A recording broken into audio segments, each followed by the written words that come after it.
Oh teman-teman, jangan lupa ya like dan subscribe dulu supaya kami bersemangat membuat tutorial ini. Terima kasih. Oke, welcome to we channel. Nah, selamat datang di channel.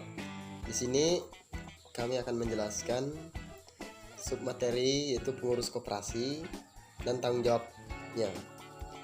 Pengurus koperasi yang kita ketahui adalah bermacam pengurus, orang yang dipilih atau jabatan masa jabatannya paling lama 5 tahun sesuai dengan anggaran koperasi. Sepertiga anggota pengurus koperasi dapat dipilih dari orang-orang yang bukan anggota koperasi, sedangkan sisanya sebesar 2/3 adalah harus benar-benar berasal dari anggota koperasi itu sendiri.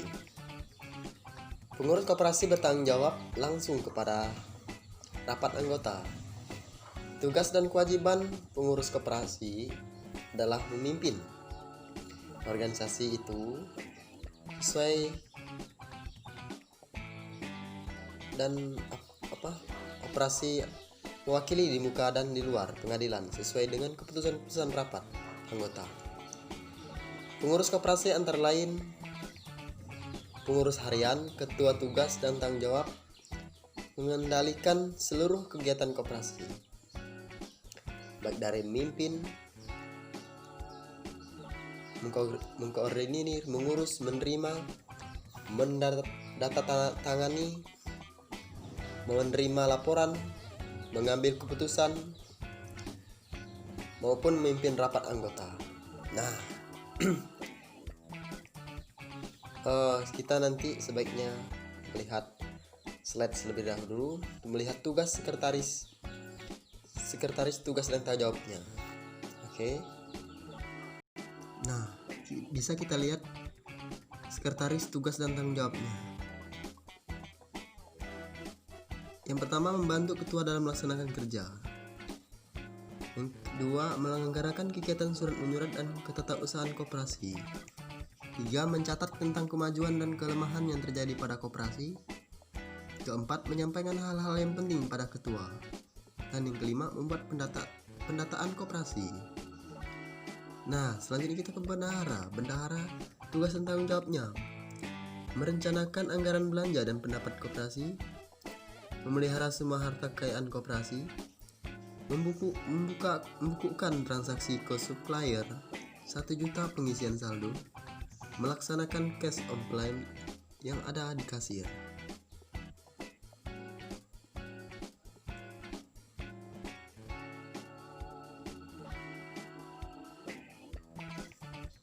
Nah, humas, tanggung jawab humas. Yang A, menyusun strategi dan kebijakan pengelolaan SDM dan koperasi. B, mengkoordinasi dan mengontrol pelaksanaan fungsi SDM di seluruh koperasi untuk memastikan semuanya sesuai dengan strategi kebijakan, sistem dan rencana kerja yang telah disusun. C, mengkoordinasi dan mengontrol pelaksanaan program pelatihan dan pengembangan untuk memastikan tercapainya target tingkat kemampuan dan potensi setiap karyawan. D, menyusun sistem manajemen kerja serta mengkoordinasi dan mengontrol pelaksanaan siklus manajemen kerja. Administrasi, tanggung jawabnya: A, mengatur surat menyurat yang ada di koperasi. B, mengarsipkan dokumen-dokumen penting koperasi. C, memonitorkan kebutuhan rumah tangga dan ATK koperasi. D, mempersiapkan rapat-rapat di koperasi. E, menjadwalkan kegiatan-kegiatan yang dilakukan koperasi. Akuntan, tugas dan tanggung jawabnya: A, bertanggung jawab dan mencatat penerimaan dan pengeluaran kas. B, bertanggung jawab atas pembuatan laporan keuangan, neraca, laporan rugi, laba, arus kas, dan lain-lain. C, bertanggung jawab atas rekonsiliasi bank. 7. Kasir, tanggung jawabnya adalah: A, membuat bukti keluar masuknya uang yang ada di koperasi. B, bertanggung jawab atas dana kas kecil. C, bertanggung jawab atas keluarnya masuknya uang. D, bertanggung jawab membuat laporan harian. E, tugas dan kewajiban pengurus pasal 23 AD 27 berdasarkan 37/2008. Bahan pemeriksaan koperasi atau pengawas-pengawas bertugas: A. Melaksanakan pengawas terhadap pelaksanaan kebijakan dan pengelolaan koperasi. B. Kewajiban pengawas pasal 28 juga. C. Melaksanakan pengawas dan pemeriksaan terhadap pelaksanaan kebijakan dan pengelolaan koperasi. D. Meneliti catatan dan pembukuan yang ada pada koperasi. E. Memberikan koreksi, saran, teguran, dan peringatan kepada pengurus.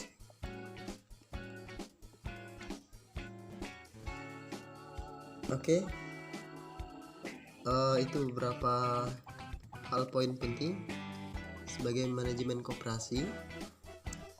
Nah, oke, selanjutnya akan disampaikan oleh teman saya, saudara Brian. Rapat anggota, rapat pengurus, dan rapat gabungan. Yang kedua, manajer membantu mencatat seluruh keputusan atau kebijaksanaan yang diambil dalam rapat, merahasiakannya. Yang keempat, manajer mengatur pelaksanaan kegiatan usaha operasional atas keputusan yang telah ditetapkan dalam rapat. Yang kelima, manajer melaporkan seluruh pelaksanaan tugas kepada pengurus. Yang keenam, manajer bertanggung jawab atas seluruh pelaksanaan tugas. Poin yang ketiga yaitu unit-unit kerja tingkat pelaksana terdiri dari: pertama, bagian sekretariat; kedua, bagian keuangan; ketiga, bagian administrasi; yang keempat, unit-unit usaha produktif, prosedur dan uraian tugas pelaksana atau karyawan diatur dalam ketentuan tersendiri agar tidak tumpang tindih dengan uraian tugas pengurus maupun pengawas. Adapun peranan manajer adalah membuat suatu rencana ke depan yang sesuai dengan ruang lingkup dan wewenangnya, mengelola sumber daya secara efisien, memberikan perintah, bertindak sebagai pemimpin, dan mampu melaksanakan kerjasama dengan orang lain untuk mencapai tujuan organisasi. To the get things done by working with and for people. Dalam 1 pasal 32 ayat 1 UU nomor 25 tahun 1992 menyebutkan atau disebutkan bahwa pengurus koperasi dapat mengangkat pengelola yang diberi wewenang dan kuasa untuk mengelola suatu usaha. Pengelola ini disebut dengan manajer atau seorang manajer. Rencana pengangkatan harus diajukan dan mendapat persetujuan dari rapat anggota, dan pengangkatan harus disertai oleh dasar hukum. Pengelola, manajer koperasi adalah mereka yang diangkat dan diberhentikan oleh pengurus untuk mengembangkan koperasi secara efisien dan profesional. Kehidupan pengelola adalah sebagai karyawan atau pegawai yang diberi kekuasaan dan wewenang oleh seorang pengurus. Adapun tugas dan tanggung jawab. Baik, hubungan kerja antara manajer dengan pengurus dan pihak lain. Dewasa ini, ya, semakin banyak koperasi yang mengangkat manajer untuk menangani usaha koperasi. Nah, dengan berbagai macam alasan yang biasa dikemukakan adalah yang menyangkut kemampuan pengurus. Pengurus diangkat dari anggota koperasi yang mempunyai kemampuan terbatas di bidang manajemen perusahaan.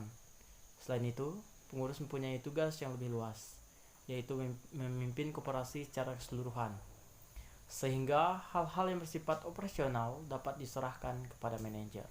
Nah, dari segi waktu, pengurus dipilih hanya untuk jangka waktu tertentu untuk mengurus usaha koperasi. Nah, sebab biasanya pengurus mempunyai pekerjaan sendiri selain menjadi pengurus koperasi, sedangkan menjalankan usaha koperasi tidak dapat dilakukan sambil lalu, tetapi harus dikerjakan penuh ketekunan. Seorang manajer koperasi diangkat pengurus untuk membantu menjalankan usaha koperasi. Oleh karena itu, manajer harus bertanggung jawab terhadap pekerjaannya kepada pengurus. Nah, manajer hanya boleh mengerjakan sesuatu kalau diberi kewenangan atau kekuasaan oleh pengurus. Misalnya, dalam berhubungan dengan bank, di luar hal-hal yang diizinkan tersebut, manajer tidak boleh mengadakan hubungan dengan bank, melainkan pengurus sendiri yang akan melakukannya. Nah, oleh karena itu, pengurus maupun manajer harus mempersiapkan diri dalam masa transisi tersebut, sehingga pada suatu saat koperasi dapat mandiri, tidak memerlukan bimbingan lagi. Tugas dan tanggung jawab manajer ada beberapa hal yang harus diperhatikan oleh pengurus agar manajer yang diangkat dapat bekerja sebaik-baiknya. Misalnya, status manajer harus jelas, sistem gaji yang mampu memotivasi manajer dan memberi kesempatan kepada manajer untuk meningkatkan kemampuannya. Kemudian seorang manajer